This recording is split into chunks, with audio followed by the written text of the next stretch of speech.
Hi friends, welcome to செல்லக்குட்டி home. நிமிஷத்தில் நம்ம நரைமுடியை கருமையாக மாற்றுறதுக்கு ஒரு ஹேர் டைன்னு பார்த்தீங்கன்னா இந்த ஹேர் டை சூப்பராக இருக்குங்க. கண்டிப்பாக ட்ரை பண்ணி பாருங்கள். நிமிஷத்தில் கருமையாக மாறும். ஏன்னா நான் வந்து யூஸ் பண்ணிட்டு பார்த்துட்டு தான் உங்களுக்கு ரிவ்யூ கொடுத்துருக்கேன். இந்த வீடியோக்குள்ளே போகிறதுக்கு முன்னாடி செல்லக்குட்டி ஹோம் சேனல் சப்ஸ்கிரைப் பண்ணிவிட்டு வாங்க. அப்போ தான் நான் போகிற வீடியோஸ்லாம் நோட்டிஃபிகேஷனாக வரும். வாங்க வீடியோக்குள்ளே போயிடலாம். இப்போ பார்த்தீங்கன்னா என் கையை வந்து நான் சிங்கில் கழுவுறேன் பாருங்கள். கொஞ்சம் கூட இந்த கலர் போகவே இல்லை. இது எப்படி ப்ரிப்பேர் பண்ணுறதுன்னு பார்க்கலாம். 3 பொருள் தாங்க செம்மையாக வந்து வேலை செய்யும். இந்த ரெமடிக்கு தேவையானது பார்த்திங்கன்னா 3 பொருள் தான். இந்த 3 பொருளில் ஃபஸ்ட்டு வந்து பார்த்திங்கன்னா கடுகு தான். பெருங்கடுகுன்னு சொல்லுவோம் இல்லையா, சமையலுக்கு யூஸ் பண்ணுற கடுகு. அந்த கடுகு தான் நான் எடுத்திருக்கேன். எந்த கடுகு வேணாலும் பயன்படுத்தலாம், டிஃப்ரென்ஸ் ஒன்றும் இல்லை. ஆனால் உளுந்து இல்லாமல் பார்த்துக்கோங்க. அது இல்லாமல் இருந்தால் தான் உங்களுக்கு கொஞ்சம் செய்யறதுக்கு ஈஸியாக இருக்கும். இல்லைன்னா அதை வந்து நம்ம எடுத்துகிட்டு இருக்கிற மாதிரி இருக்கும். ஸோ இதை மட்டும் தனியாக நீங்கள் எடுத்து வச்சுக்கிறது பெட்டராக இருக்கும். இப்போ இது கூட வந்து இன்னும் 2 பொருள் வந்து மிக்ஸ் பண்ண போகிறோம். அதுக்கு முன்னாடி நம்ம கடுகை வந்து இந்த மாதிரி ப்ரிப்பேர் பண்ணிக்கலாம். கடுகு வந்து 2 டீஸ்பூன் அளவுக்கு நான் ஒரு வடச்சட்டியில் போட்டிருக்கேன். வடச்சட்டி வந்துட்டு இரும்பு சட்டி தான் இருக்கணும், இல்லை வந்து நான் சில்வர் தான் இருக்கணுங்கிறது கிடையாது. எந்த பாத்திரம் வேணாலும் எடுத்துக்கலாங்க. 2 டீஸ்பூன் அளவுக்கு நான் அதில் சேர்த்துருக்கேன். இதை வந்து நல்லா வந்து வறுத்துக்கோங்க. இது கூட சேர்க்கக்கூடிய பொருள் பார்த்திங்கன்னா காஃபி பவுடர் தான் ஆட் பண்ண போகிறோம். எந்த பிராண்டு வேணாலும் இருக்கலாம். நான் யூஸ் பண்ணுறது வந்து பார்த்திங்கன்னா ப்ரூவில் வந்து 1 டீஸ்பூன் அளவுக்கு எடுத்திருக்கேங்க காஃபி பவுடர். இப்போது கடுகும் காஃபி பவுடரும் சேரப்போ செம்ம மணமாக இருக்கும். ஸோ இது 2 நல்லா வறுத்துக்கலாம். இது கூட பார்த்திங்கன்னா 1 கைப்பிடி அளவுக்கு கருவேப்பிலையை சேர்த்துக்கோங்க. காஞ்ச கருவேப்பிலை, ஒரு நல்ல கருவேப்பிலை எது வேணாலும் ஓகே. ஆனால் வந்து நீங்கள் சுத்தமாக இருக்கிற மாதிரி பார்த்துக்கோங்க. இது வந்து நல்லா வறுத்துக்க போகிறோம். கலர் மாறுற வரைக்கும் நம்ம இதை வறுத்துக்க போகிறோங்க. இந்த 3மே ஹேடையாக நம்ம செஞ்சு தலைக்கு பயன்படுத்துகிறப்போ வெள்ளை முடி இருக்கிற இடம் தெரியாமல் காணாமல் போயிடும். ஒரே டைம்லேயே வந்து சூப்பரான ரிசல்ட் கொடுக்கக்கூடியது. இது நல்லா வறுத்துக்கிட்டே இருக்கலாம். இது வந்து கலர் நல்லா மாறி வரணும். காஃபி பவுடர் வந்து கலர் மாறி வர்றது உங்களுக்கு தெரியாது. ஸோ நம்ம கருவேப்பிலை வச்சு தான் நம்ம கண்டுபிடிக்கணும். அதனால் வந்து கருவேப்பிலை வந்து நல்லா பிளாக் ஆனதுக்கப்புறம் நீங்கள் அடுப்பை ஆஃப் பண்ணிக்கோங்க. அடுப்பை ஆஃப் பண்ணிவிட்டு கொஞ்சம் நேரம் தட்டை வச்சு மூடிக்கலாம். இந்த மாதிரி புகை வந்துக்கிட்டே இருக்கிறனால நம்மளுக்கு டிஸ்டர்பன்ஸாக இருக்கும். அதனால் வந்து தட்டை வச்சு மூடிக்கோங்க. பாருங்கள் எந்த அளவுக்கு பிளாக்காக இருக்குது சொல்லிட்டு.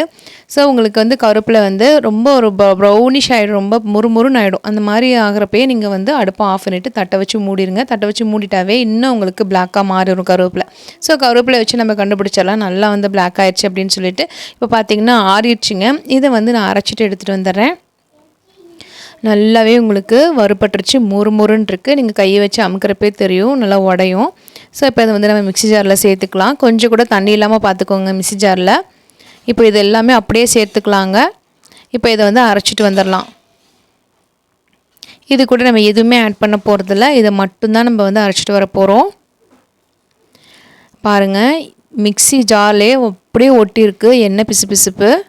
ஸோ கையில் எடுக்கிறப்பையும் அவ்வளோ ஸ்மூத்தியாக இருக்குது. நல்லா வந்து கையில் கலர் ஒட்டுது. இது எப்படி வந்து நம்ம யூஸ் பண்ண போகிறோங்கிறத வந்து ஃபஸ்ட்டு பார்த்துக்கலாம். இது வந்து நம்ம ஃபில்ட்ரு பண்ணிக்கலாம், அதாவது சளிச்சு எடுத்துக்கலாங்க. இது கொஞ்சம் நரன்னு இருக்கிறனால நான் சளிச்சு எடுத்துக்கிறேன். சளிக்கிறப்பே பார்த்திங்கன்னா நல்லா நைஸ் ஆகிடும்.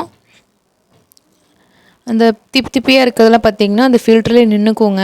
அதனால் கையை வச்சு இந்த மாதிரி நீங்கள் கலந்து கொடுத்திங்கனாவே நமக்கு தேவையானது மட்டும்தான் கிடைக்கும். ஸோ அதனால் வந்து இந்த மாதிரி நீங்கள் சளிச்சிக்கோங்க. ஓகேங்க, எனக்கு இந்த அளவுக்கு கிடச்சிருக்கு. ஸோ மொத்தமாக செஞ்சு கூட நீங்கள் ஸ்டோர் பண்ணி வைக்கலாம். நான் வந்து எனக்கு தேவையான அளவு எடுத்திருக்கேன். உங்களுக்கு தேவையான அளவு நீங்கள் வறுத்து எடுத்துக்கோங்க.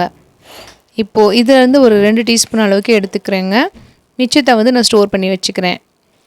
இதை நார்மல் ரூம் டெம்பரேச்சர்லேயே வைக்கலாம், நீங்கள் வெளியே வச்சுக்கலாம். ஃப்ரிட்ஜில் தான் வைக்கணுங்கிறது கிடையாது. இதில் செக்கில் ஆட்டின தேங்காய் எண்ணெய் தான் வந்து ஆட் பண்ணிக்க போகிறேன். இதில் வந்து நீங்கள் விளக்கெண்ணெய் சேர்த்துக்கலாம். குளிர்ச்சி சேருங்கிறவங்க வந்து விளக்கெண்ணெய் சேர்த்து கூட நீங்கள் வந்து ஹேர் டையாக வந்து யூஸ் பண்ணிக்கலாம். இப்போ இது வந்து நல்லா மிக்ஸ் பண்ணிக்கலாங்க.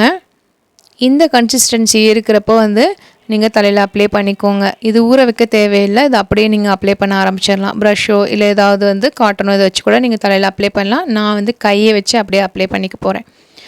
ஸோ இதை வந்து பாருங்கள், நான் கையில் வந்து ஊற்றி காமிக்கிறேன். எந்த அளவுக்கு டார்க்காக இருக்குதுன்னு சொல்லி பாருங்கள். செம்ம டார்க்காக இருக்கும். அதே மாதிரி கையில் அப்ளை பண்ணுறப்பே பார்த்திங்கன்னா கொஞ்சம் கூட இந்த ஹேர் டை வந்து நகரவே நகராது, அப்படியே ஸ்ட்ராங்காக பிடிச்சிருக்குங்க. ஸோ கையில் எதுக்கு அப்ளை பண்ணி காமிக்கிறேன் அப்படின்னா உங்களுக்கு கலர் போகாதது நான் உங்களுக்கு அப்ளை பண்ணி காமிச்சிருக்கேன். நான் அதை வந்து ஹேர்லேயும் அப்ளை பண்ணிப்பேன். ஸோ பாருங்கள் எந்த அளவுக்கு வந்து கலர் பிடிச்சிருக்கு பாருங்கள். கொஞ்சம் கூட நகரவே நகராது. நான் இதை வந்து தண்ணியிலே உங்களுக்கு கழுவி காட்டுறேன் பாருங்கள். கொஞ்சம் கூட கலர் வந்து மாறவே இல்லை, அப்படியே உங்களுக்கு கையில் பிடிச்சிருக்கு. கண்டிப்பாக இந்த வீடியோ உங்களுக்கு பிடிச்சிருக்கும். செல்லக்குட்டி ஹோம் சேனல் சப்ஸ்கிரைப் பண்ணிடுங்க. தேங்க்ஸ் ஃபார் வாட்சிங். பாய்.